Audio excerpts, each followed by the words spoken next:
I'm not even gonna edit this video, so this is how I start my videos. You just see when I go, hi guys! It's been a while. A lot of things have happened since last time we talked. Instance, sperm donor got sentenced. And I haven't talked about it. I recorded, so I haven't talked about it. I just recorded my statement.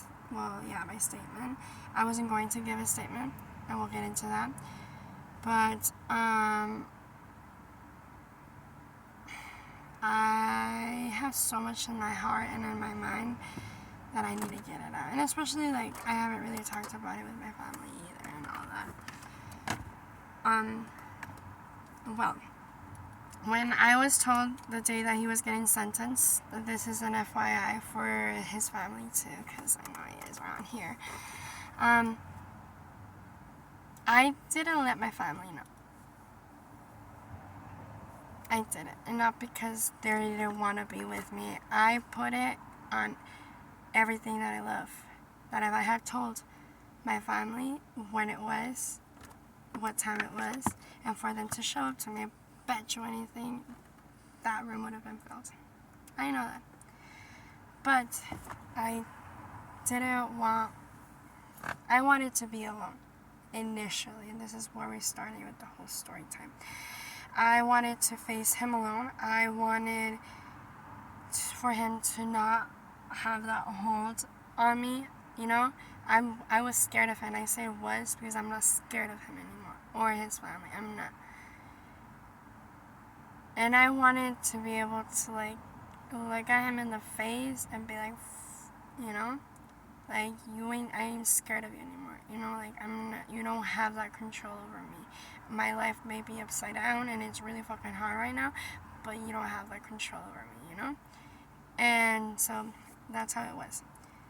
As you guys know, I'm in a relationship.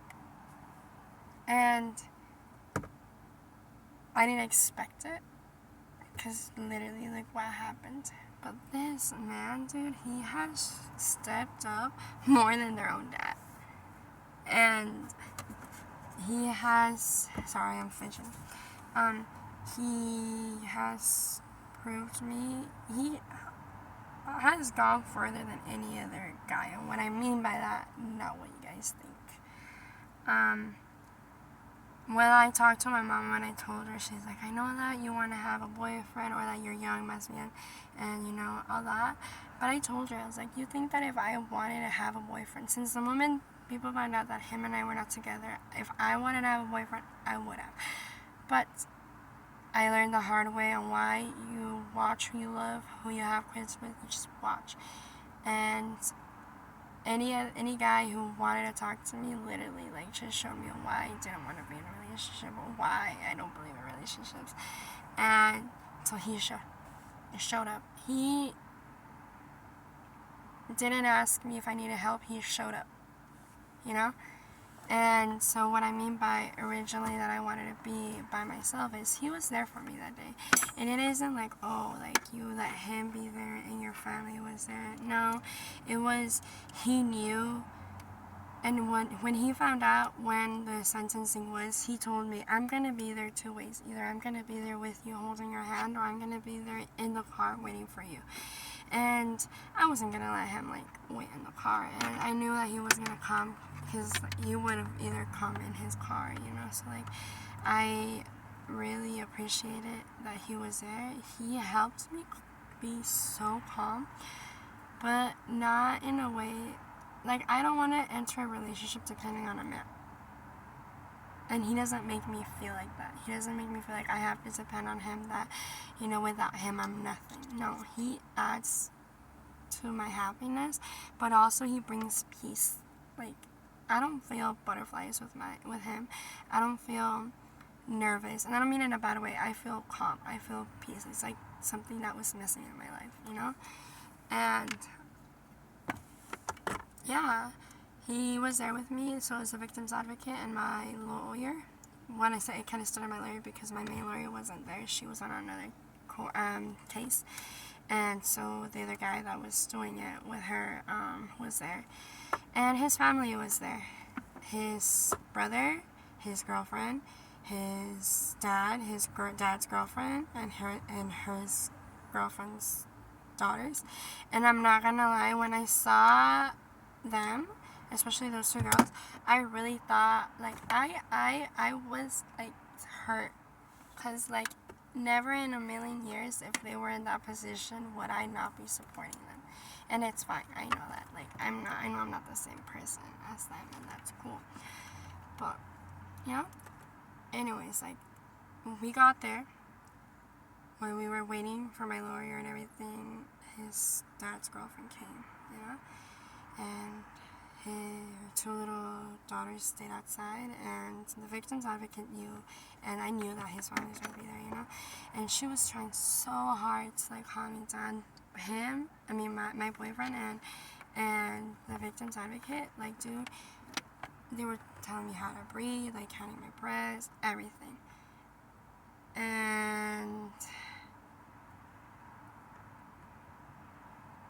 I wasn't going to talk. I wasn't going to give a statement. I wasn't going to say this. Nada. I just wanted to see him and not be scared of him anymore, you know? Well, before we walked in, I had a meeting with my lawyer. And I don't know if he slipped or he intentionally told me, but he told me that he had, which is it's basically character letters. And the only person that broke my heart was his niece. Y'all fucked up. I was not gonna talk. I was not gonna give a statement. I was not gonna say anything. But seeing her letter basically saying that I'm lying, that I'm saying that I'm not, like, I'm just bullshitting, broke my heart. Cause bro, I raised that little kid. I do feel like that. When she said that, like, her uncle would be there, like, I was there, like, pregnant and ass, like, he would put my kids aside, all this shit, like, I was there. Sometimes he wouldn't even want to see them, but I told him, hey, put your shit aside from your sister's shit aside, and let's go see the kids, you know, ellos no tienen nada culpa de eso. And for me to see that she didn't believe me, that she thought this way, broke me. I read that and I looked up to my lawyer and I was like, I want to talk. I don't think it's fair that they think that I'm lying. What the fuck am I lying about? Like, he admitted it. And, okay, we'll get to that. So, he said, okay, we will be there with you. You know, you got this. This will be you closing this chapter. And we walked in. I was shaking. His family was on one side, and his girlfriend was his dad's girlfriend was in, like, the back side. And I was just chilling, you know, like, by myself with the victim's advocate and my boyfriend, and I was fucking losing my shit. And he walked in. My heart, I was anticipating when I first saw him. And what I mean by that, because I didn't know what I was going to do if I saw him and he looked sad, if he looked guilty, if he looked sorry. I didn't know what I was going to do. But he proved me. He proved me right. He walked in there like a badass, muy chingón, like nothing. Nothing. Whatever. Came in, the lawyer talked. He put it in, oh guys, oh, never mind. I was going to cut it, but no. He put it in, that's going to be a story time right there, about something that happened in our relationship before that. And like I said, I'm going to talk about it. But he made it seem that, like, everything happened because we were in a toxic relationship. You know how many times he hurt me the way that he says I hurt him, and I didn't do that? You know how many times he broke my heart and he made me mad and I didn't do that? So when his lawyer was kind of trying to dismiss it as a toxic relationship and he's changed and he's done this and there and he's sorry, when I talked, I have that video on TikTok. When I talked and I gave my statement, I said, I don't think it's fair that he just gets a fucking nothing because he's sorry. Because now he's sorry. when he doesn't know the shit that we've been fucking dealing with every fucking day here. I'm proud of myself because my kids have happiness. They don't have everything that I want, but they have happiness, and they didn't have that with their dad. A sperm donor, not even dad.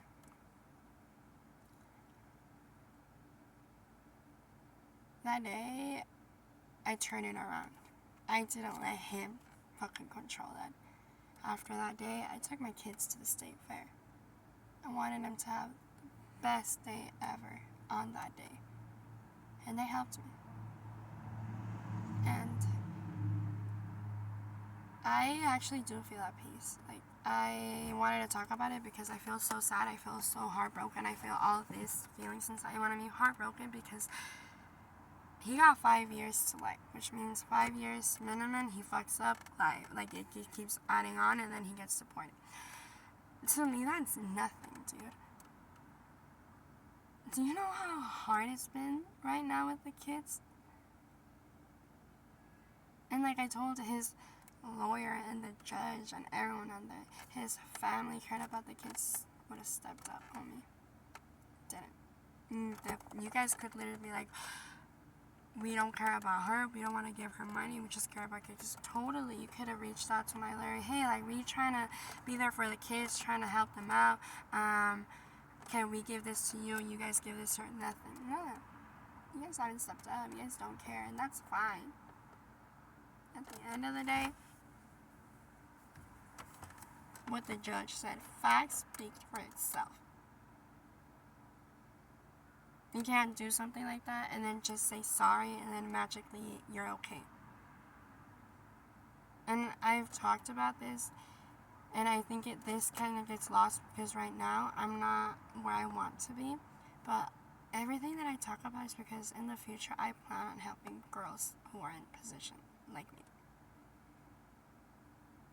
And that's my goal here with this channel, with TikTok, is to be able to have a platform, to be able to talk about topics that no one talks about, but also do changes and actually help. Because there's so many resources, but those resources, they're not that many. Like, you'd be surprised. And the people who have actually been helping me know that that's true.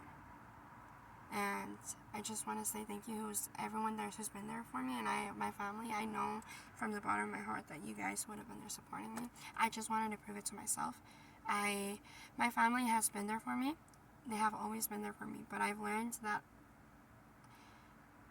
the hardest moments, I have to learn how to be okay with myself. That's what I'm saying, that like, I'm not in a relationship to let a man, how do you say, like, que está todo mi mundo how it was. I love him and I care about him, but I've learned a lot, and that's why you guys don't trip, you know, like, this kid, fuck, man, like, changed my world, motherfucker, upside down while my world was upside down. So yeah, leaving you guys with that mom gang.